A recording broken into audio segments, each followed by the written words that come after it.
আজকে এই মত বিনিময় সভায় হিন্দু সম্প্রদায়ের সম্মানিত নেতৃবৃন্দের বক্তব্য শুনে আমার খুব ভালো লাগছে।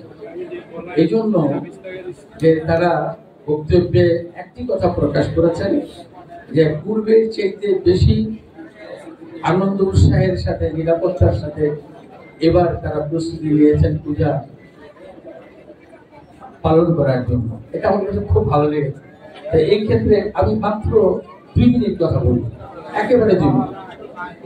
ছোটবেলায় জন্মের পর যখন বুঝ হয়েছে তখন স্কুলে গিয়েছি। আমরা যারা ছাত্র ছিলাম সেখানে হিন্দু আর মুসলিম অন্য কোনো ধর্মের ছিল না। পড়ালেখা করেছি, এরকম পূজা বারবার ঘুরে ঘুরে ফিরে আসছে আমাদের কাছে। পূজা অনুষ্ঠানের জন্য এমন আয়োজন কোনোদিনই করতে হয় না,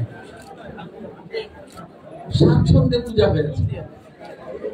এখন অভয় দেওয়ার জন্য কিংবা যারা পূজায় অংশগ্রহণ করবে তাদেরকে আশ্বস্ত করার, তাদেরকে প্রহরায় দেওয়ার জন্য আজকে অনেক ধরনের আয়োজন করতে হচ্ছে। এটা আমার কাছে অবাক বিস্মিত ব্যাপার মনে হয়। দেশটা তো আমাদের সকলের, মহান মুক্তিযুদ্ধের 1971 সালে অংশগ্রহণ করলাম, হিন্দু মুসলিম বৌদ্ধ খ্রিস্টান সবাই, কারণ দেশটা আমাদের সকলে। যুদ্ধ করলাম, প্রাণ দিলাম, রক্ত দিলাম, এটা তো সবাই দিলাম। সবাই যুদ্ধ করে যে দেশ আমরা অর্জন করেছি, সেখানে পূজা অনুষ্ঠানের জন্য এমন আয়োজন করতে হয় কেন, একটু সে ব্যাপারে বলতে চাই। যেদিন থেকে স্বৈরাচারী ফ্যাসিস্ট সরকার নিজেদের রাজনৈতিক স্বার্থ হাসিলের জন্য এই হিন্দু সম্প্রদায়কে তাদের ব্যক্তিগত সম্পদ হিসাবে ব্যবহার করতে শুরু করলো, সেই দিন থেকে জন্ম নিল এই অবস্থা।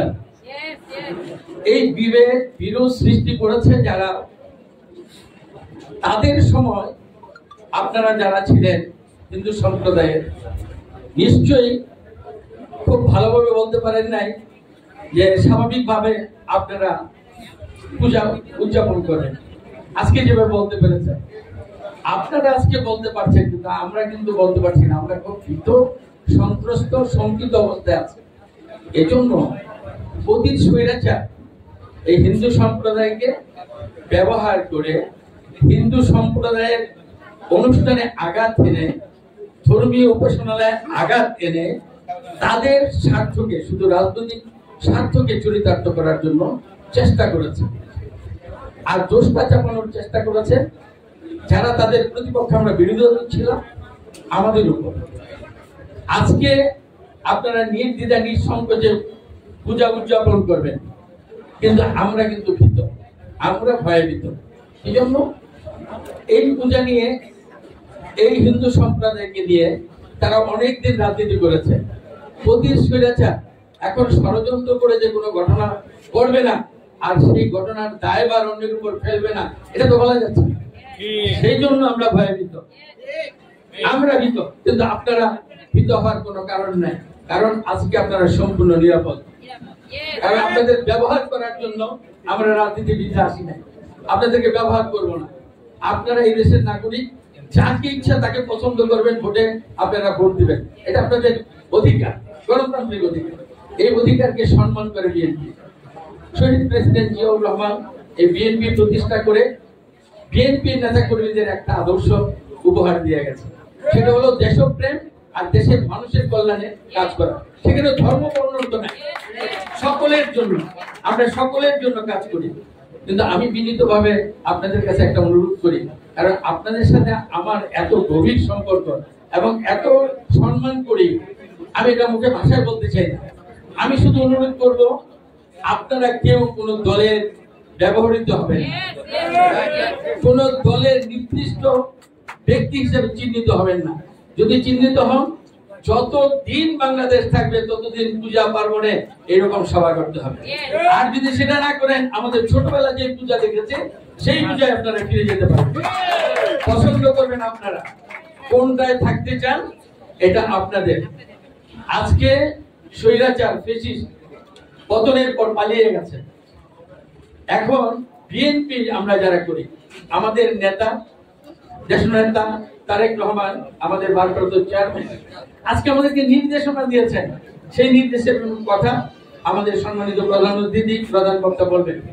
আমি অন্যদিকে না গিয়ে শুধু একটা কথা নারায়ণগঞ্জের আপনারা যারা আছেন তাদেরকে বলতে চাই, যখন এই স্বৈরাচার ক্ষমতায় ছিল, যারা এখানে ব্যবসায়ী চাঁদা যদি দিয়ে থাকেন তাহলে সেই স্বৈরাচারের দোষদেরকে দিয়ে আপনাদের ব্যবসা বাণিজ্য করতে হয়েছে এবং অনেক সংগ্রাম করতে হয়েছে।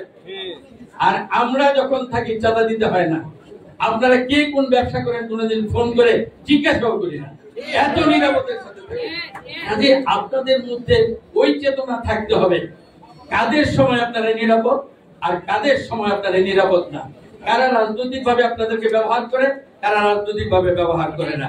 এতটুকু যদি আপনারা ডিফাইন করে চলতে পারেন, কোনো চিন্তা নাই, নিশ্চিন্তায় ছোটবেলা যেভাবে আমরা পূজা দেখেছি সেইভাবে পূজা হবে। সবকিছু আপনারা আপনাদের সম্মান, আপনাদের কার্যক্রম, এর মধ্যে যা কিছু করা লাগে সব আমরা বিএনপি নেতৃবৃন্দ, আমার প্রিয় সহকর্মী যারা আছে সবাই করবো, একটু কম করবো। এই অনুরোধটা রেখে আমাদের নেতৃবৃন্দ বক্তব্য দিবেন। সেই বক্তব্যের জন্য আমি আমার বক্তব্য সংক্ষেপ করছি, শেষ কথা, আপনাদের সকল কার্যক্রমে আপনাদের সাথে আমরা আছি ইনশাআল্লাহ। ধন্যবাদ।